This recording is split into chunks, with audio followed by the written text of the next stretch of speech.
Hey, what up guys, SPASTIC Rabbi of the SpasticGaming clan here, and I'm bringing you basic sniper tips for Modern Warfare 2. I'm just going to let you guys know that I'm only going to commentate where necessary, so I hope you guys enjoy. I want to first start off by thanking Spastic Notch for helping me make this video, and letting me shoot him over and over again. It was a big help. I'm going to put a link to one of his videos at the end of this one. So the first shot I want to cover today is the hard scope. Hard scope is when you zoom in, hold your breath, and then shoot. Hard scope is the most reliable shot in the game, because it is the most accurate. Sorry. As you can see, a shot to the limbs, which is the legs or arms, leaves you with a very frustrating hit marker, which is that little X you see. But a shot to the torso, as you can see, is a one-hit kill. And a shot to the head is also a one-hit kill. So definitely aim for those two spots when sniping.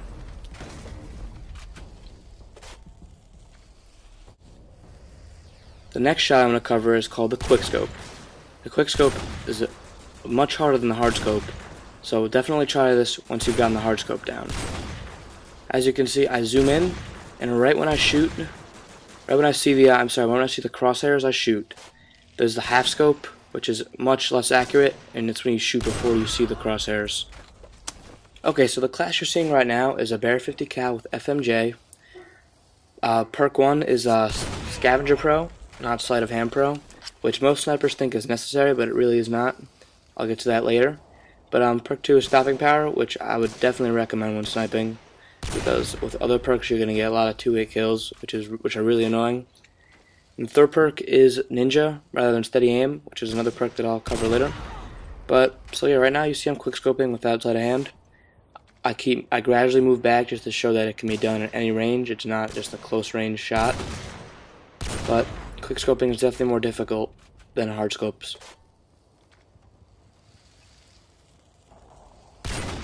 So as you can see right here, I'm trying to half scope, which can be done, but it's much less accurate, so definitely wait until you see your crosshairs before you shoot. So now I have an intervention with FMJ, with Sleight of Hand Pro, Stopping Power Pro, and Steady Aim Pro. So definitely you want to shoot right when you see the crosshairs. But then I'm showing some half scopes just for comparison. So right there. Now let's see it in slow-mo. Right when I see my crosshairs on the guy, I shoot as quick as possible, because a quick scope is supposed to be a quick shot. Hence the name quickscope. So I'm going to keep moving back, show comparison.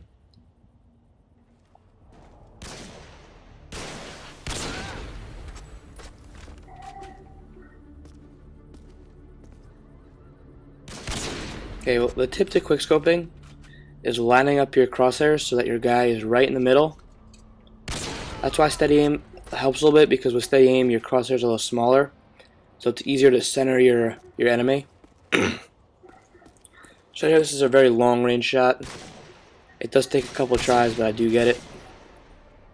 That's why from this distance I would definitely recommend hardscoping. The next shot I'm going to cover is the drag scope. The drag scope is when you hold your scope out, not on your opponent, and then you technically, the way to think of it is you slap him with your crosshairs. That's the drag scope. You have your short drags, which you saw before, and your longer drags, which you just saw now. Now we have the upward drag, which is rarely used, and the downward drag, which is used even less. Thought I'd just show them. They're pretty pointless. I don't think you're ever going to use them in your entire life. So right here we got no scopes. No scopes. My theory is that no scopes are 100% pure luck. As long as you keep, even if you keep the guy centered in your crosshairs, you're not going to hit him. Maybe hit him 1 in 5 shots if you have steady aim on. So I'm going to keep moving back, trying to no scope. As you can see, it's ridiculous. I was hitting these shots in one shot with a hard scope or with a quick scope. So I would definitely recommend quick scoping and hard scoping over no scoping, but sometimes at close range you have to no scope. That's the only time I would use it, but you're trying to record and get like cool montage clips. Otherwise, don't no scope. It's pretty stupid. Now here are some no-scope theories that have been made that think that supposedly make no-scoping easier and more accurate. This first one I actually believe in. It's the double Y trick. So you double tap Y, which is you switch your gun out and then switch it back, which is supposed to center your crosshairs, which helps no-scope more accurately. So you honestly, you just gotta figure out your timing. This trick's all about timing, and when you get it, you should no-scope easier. This is the trick I use when I no-scope, when I try to get like cool montage clips at long range. The next shot is the G shot. This one I think is complete bullshit. It's when you move back and forth slightly so your crosshairs reset, and it's supposed to make no-scoping easier, but as you see right here, I don't hit any of my shots. I think it's a pretty stupid shot. But yeah, if you want to try it, maybe it works for you. It doesn't work for me. Maybe my timing's off. Don't really know. It just doesn't work for me.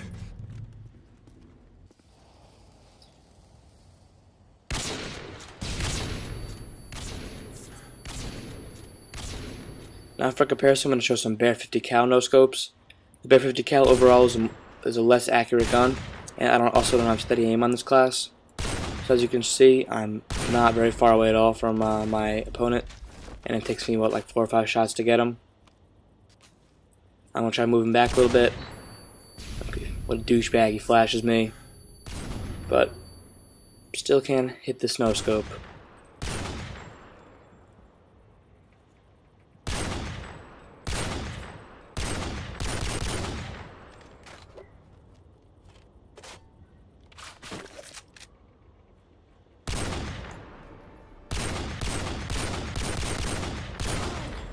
Oh, nice. I actually do get him.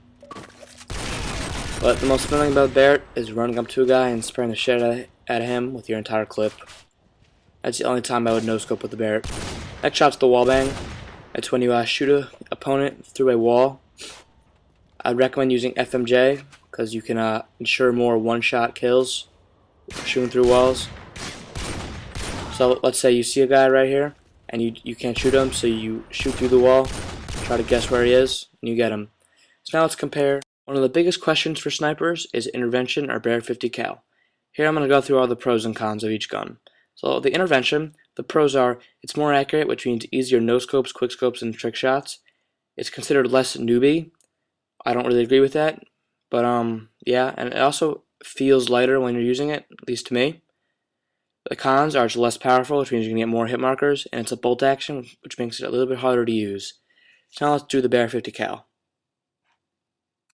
Okay, the pros of the Bear 50 cal are that it's semi-automatic, which means you can spray people, making it a little bit easier to use.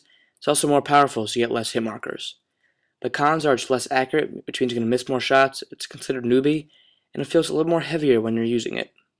So now my personal preference when I'm using a Bear 50 cal intervention is the intervention, because I prefer to get more hit markers, which are frustrating, than to miss shots. Also, I like to film my playing, which means I want to get nice clips, such as 360 no scopes, 720 no scopes, and even 1440 no scopes. So to ensure that I hit these shots, I want a more accurate gun.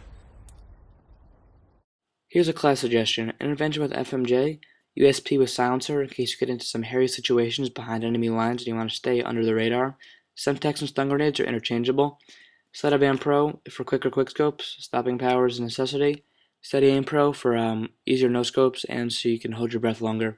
Painkiller Final Stand, both are good, doesn't really matter. So I hope you guys take this class into account. Okay guys, if you're an avid sniper, hope this video helps you improve. If you're someone that doesn't like to snipe, hope this video compels you to go pick one up and try it. The best way to improve is to go in a private match with a friend or a split screen by yourself. Practice quickscopes, getting your timing down, and your accuracy. Thanks for watching, guys. Be sure to subscribe to SpasticGaming. This has been SPASTIC Rabbi. Peace.